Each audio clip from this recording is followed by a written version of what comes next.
আসসালামু আলাইকুম everyone. Honestly আমি যত রকম জলপাই আচার খেয়েছি তার মধ্যে এইটা লিটারলি দ্য বেস্ট ওয়ান। একবার ট্রাই করলেই বুঝবেন এর থেকে মজার আর পারফেক্ট আচার হতে পারে না। দ্য ফ্লেভার, দ্য টেক্সচার সব কিছু এমনভাবে মিশে গেছে যেন একদম পারফেক্ট ব্যালেন্স। তাই আজকে আমি শেয়ার করছি একটা সুপার ডিলিশিয়াস জলপাই আচারের recipe. So let's not waste any time. Let's get started and make this irresistible pickle together. The first day মশলাটা রেডি করে নিব। এর জন্য একটা প্যানে নিয়ে নিলাম 5 ফোড়ন 4 টেবিল চামচ পরিমাণ, সেই সাথে 1.5 টেবিল চামচ করে নিয়েছি ধনিয়া আর জিরা, সেই সাথে 15 থেকে 20টা মতো নিয়ে নিলাম শুকনো লাল মরিচ। তো সব কিছু 4 থেকে 5 মিনিট মতো সময় নিয়ে মিডিয়াম আঁচে টেলে নিব। তারপর ঠান্ডা হয়ে গেলে ব্লেন্ডারে আধা ভাঙ্গা করে গুঁড়া করে নিব। তারপর এখানে নিয়ে নিয়েছি জলপাই 1 কেজি পরিমাণ। এগুলোকে আমি ভালোভাবে ধুয়ে তারপর এভাবে কেটে নিয়েছি, একদম কুচি কুচি করে। আশা করছি দেখেই বুঝতে পারছেন। অন্যদিকে একটা প্যানে নিয়ে নিয়েছি সরিষার তেল 1 কাপের চেয়ে একটু কম। এর মধ্যে দিয়েছি 5 ফোড়ন 1 টেবিল চামচ পরিমাণ, সেই সাথে একটা বড় সাইজের রসুন দিয়ে দিয়েছি।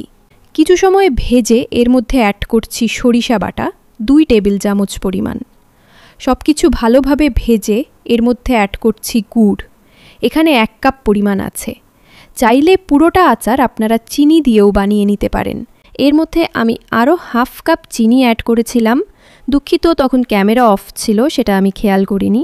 তারপর অ্যাড করেছি এখানে লাল মরিচ গুঁড়া 1 চা চামচ পরিমাণ, আর দিয়েছি সেই ভেজে রাখা মশলাটা 1 টেবিল চামচ পরিমাণ, এবং সেই সাথে দিয়েছি পানি 1 কাপ পরিমাণ। ভালোভাবে মিক্স করে এর মধ্যে দিয়ে দিয়েছি স্বাদ মতো লবণ। মিক্সচারটা এইরকম ফুটে উঠলে এর মধ্যে দিয়ে দিচ্ছি জলপাইগুলো। সব কিছু ভালোভাবে মিশিয়ে নেওয়ার পর এটাকে ঢেকে রান্না করব 10 থেকে 15 মিনিটের জন্য। তারপর ঢাকনা উঠিয়ে এখানে অ্যাড করছি ভিনেগার 1/3 কাপ পরিমাণ। ভিনেগার অ্যাড করার ফলে আচারটা অনেক দিন ভালো থাকবে। তারপর অ্যাড করেছি আচারের মশলাটা 2 চা চামচ পরিমাণ। এরপর আর কিছুই না, চুলার আঁচ কমিয়ে 5 মিনিট মতো জাল করে নিলেই আচারটা রেডি হয়ে যাবে। এরপর এটাকে পুরোপুরি ঠান্ডা করে কাচের জারে বা এয়ারটাইট বক্সে করে এগুলোকে স্টোর করতে হবে। So that's it for today. দেখলেন কতটা সিম্পল আর ইজি ছিল জলপাই আচারের এই রেসিপিটা। ট্রাস্ট মি, একবার বানালে বারবার বানাতে মন চাইবে। It's that addictive. যদি ভিডিওটা ভালো লাগে লাইক দিতে ভুলবেন না, আর অবশ্যই সাবস্ক্রাইব করে পাশে থাকবেন। See you in the next video ইনশাআল্লাহ। Till then, take care and stay happy. আল্লাহ হাফিজ।